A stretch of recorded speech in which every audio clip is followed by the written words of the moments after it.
Wassalamualaikum warahmatullahi wabarakatuh. Percaya itulah modal kita. Modalnya secuil tetap nekat ubah takdir. Percaya itulah modal kita. Modal seadanya tapi nggak putus asa.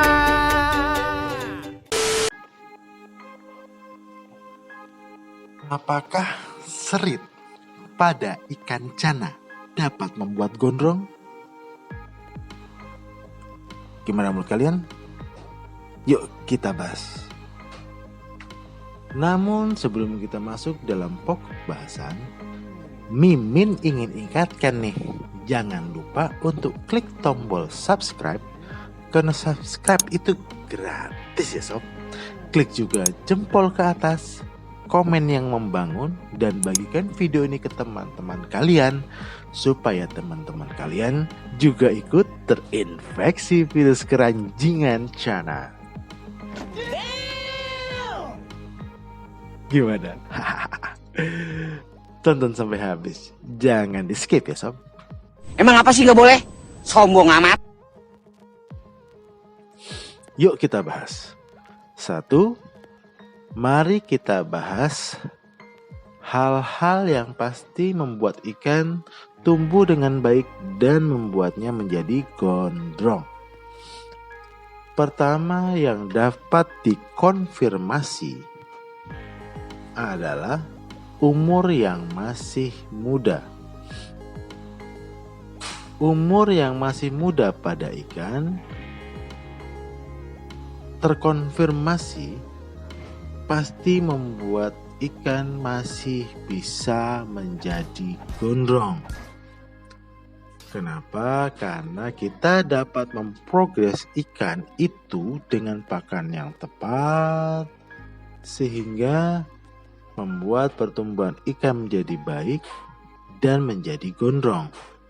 Itulah kenapa umur yang masih muda itu sangat bisa membuat ikan menjadi gondrong. Kenapa seperti itu? Karena bila umur ikan sudah dewasa dan atau sudah matang, bisa dipastikan pertumbuhan ikan sudah melambat ataupun berhenti. Tergantung besar maksimal ikan tersebut. Kenapa ini bisa dipastikan? Seluruh makhluk hidup pasti akan memiliki batas waktu pertumbuhan.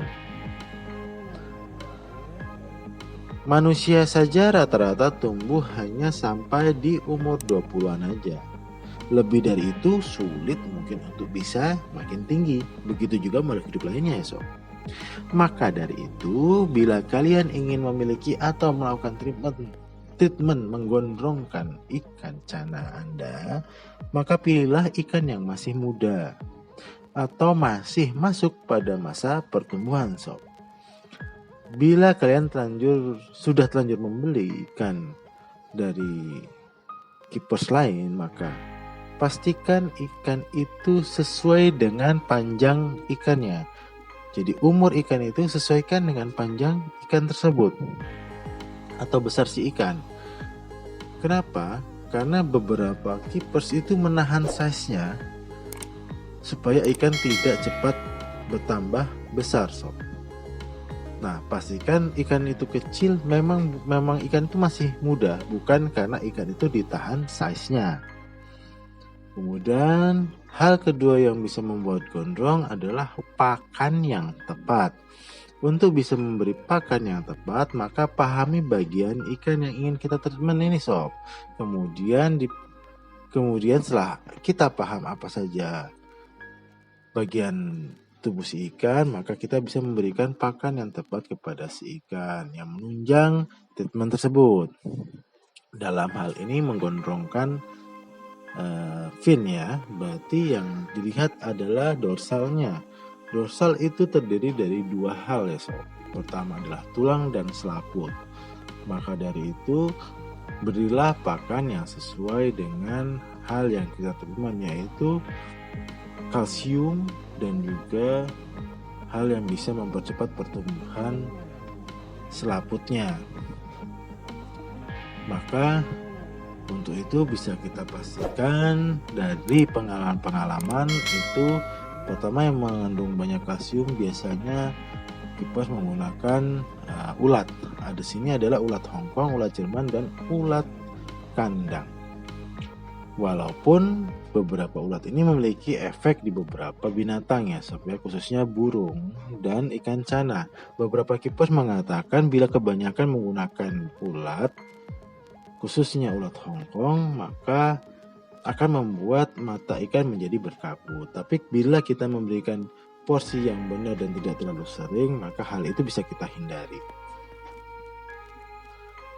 Untuk pertumbuhan selaput, maka bisa kita gunakan cacing tanah. Pemberian pakan cacing tanah kepada ikan cana maka akan membuat ikan cana menjadi cepat beradaptasi, cepat nyaman, dan salah satunya juga membuat luka-luka pada ikan itu cepat sembuh biasanya. Karena beberapa keepers terkonfirmasi menggunakan cacing tanah untuk melakukan treatment penyembuhan, seperti pada saat seperti dorsal yang sobek ataupun ada kulit yang terkelupas atau apa, itu biasanya mereka menggunakan cacing tanah untuk mempercepat penyembuhan. Nah, berarti dengan begitu bisa kita simpulkan bahwa cacing tanah ini mempercepat pertumbuhan. Dengan kita menggunakan dua pakan hidup tersebut, yang satu adalah untuk pertumbuhan tulang rawannya, yang satunya lagi adalah untuk selaputnya, maka bisa kita coba untuk bisa kita lakukan treatment menggondrongkan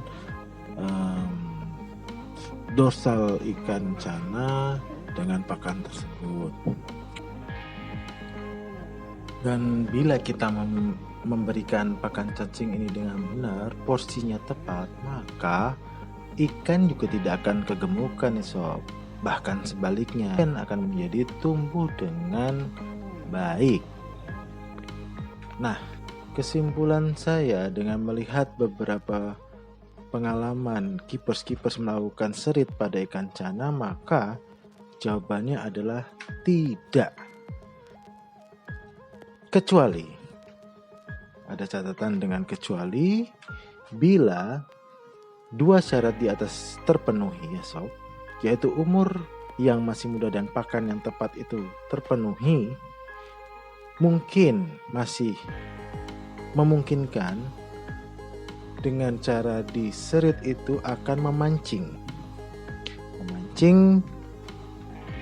ikan untuk lebih cepat pertumbuhan dorsalnya, begitu. Tapi yang jelas dengan dilakukan serit bukan menambah gondrong, yang jelas itu memperlebar jarak antar tulang yang satu dengan tulang yang lainnya, atau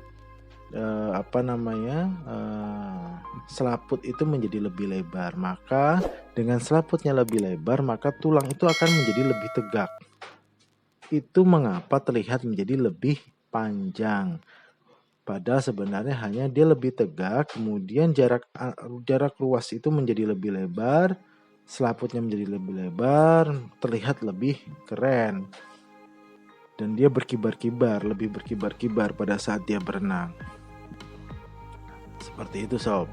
Nah, bila pada saat diserit dan kemudian dua faktor itu terpenuhi, yaitu umur dan pakan yang tepat, maka kemungkinan bisa memancing untuk bertambah panjang kan?